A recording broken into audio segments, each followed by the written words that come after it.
What is going on? Welcome back to Trending Stocks. Today is May the 22nd. I want to give you a quick pre-market update, go over some of the hot movers and where big money is gravitating towards today. Before we get into any of that, make sure you guys hit that thumbs up and subscribe. And with that, let's get right to it.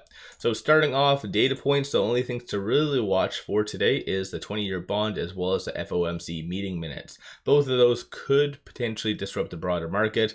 But in reality, I think it will come down to NVDA earnings. This whole week and even the tail end of last week, institutions have been very hesitant to get into any stock. So overall volume across the board has been going down. So I think that people are just holding their breath for NVIDIA earnings. So potentially if NVIDIA earnings are positive, then you could see a nice bump up in across the board, and then vice versa could happen if they miss. So again, that's after hours today. Fear and greed index is at 63, so still under the greed category. It is going down slightly. So yesterday it was at 65. I think it peaked at 67.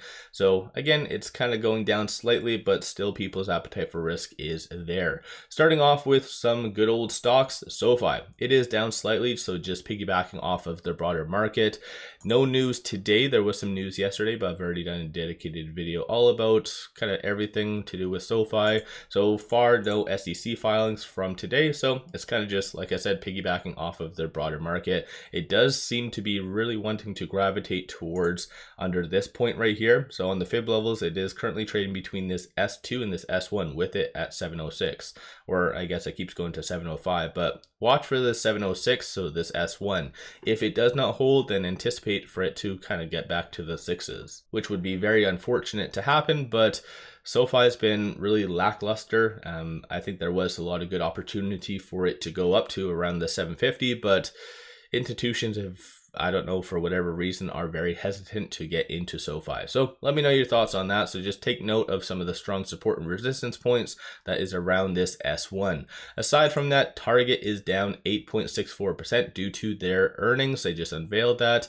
It's not heavily shorted, so I'm not going to talk about that. But right now with it at $142 and change, it is trading between this pivot and this R1, roughly. And I'm actually looking at the 1 week chart. So these are very, very strong support and resistance points. So 142.35, exactly where it is.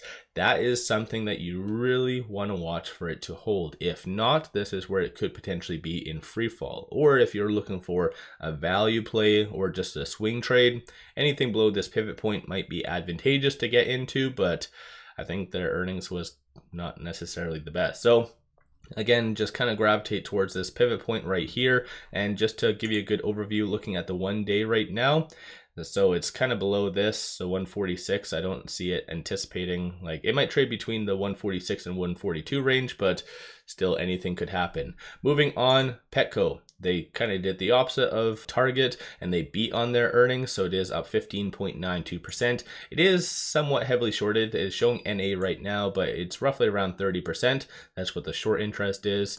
And just to give you a good overview, with it at $2.84, it is trading currently between this R1 and this R2. So 267 will be the next strong support that you want to watch for it to hold, and then vice versa, 290. It was actually above that. It was kind of flirting with that $3 range for a while, so it does have the ability to go up, but again, just take note of some of the strong support and resistance points if you are going to swing trade it.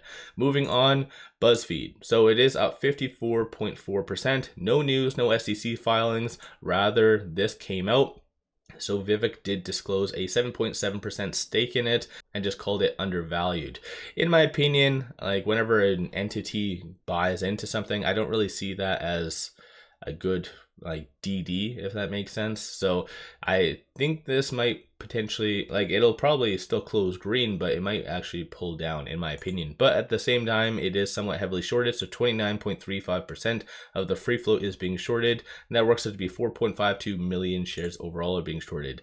Right now with it at 393 though, it is above all the fib levels, so it's kind of just in more of a breakout territory. So again, that could really stand to benefit and help it. So just kind of keep that in mind. Let me know your thoughts on that and if you are a buyer of BuzzFeed or not. And finally, Faraday. Faraday is still getting a lot of volume, so it is down though, 7.91%, so clearly institutions are selling somewhat. I think a lot of people might be getting discouraged. As you can kind of see right here, shorts have really returned quite a lot of shares. So at one time or another, it was at like supposedly in excess of 100% of the short interest. So it's gone down quite a lot. So currently 56.98% of the free float is being shorted, still on the threshold list, and that works out to be 21.71 million shares overall are being shorted. So I think a lot of people, like I said, are getting discouraged about that. But surprisingly, it is holding above the $1 range. So I see that as very optimistic, but what do I know? I don't know if there's any fundamental basis for it to go up, because I did cover Faraday for a while and their operations are very lackluster. Their earnings are coming out on the 28th. I believe that's when they disclosed it, or it might have been the 29th or one of those 2 days.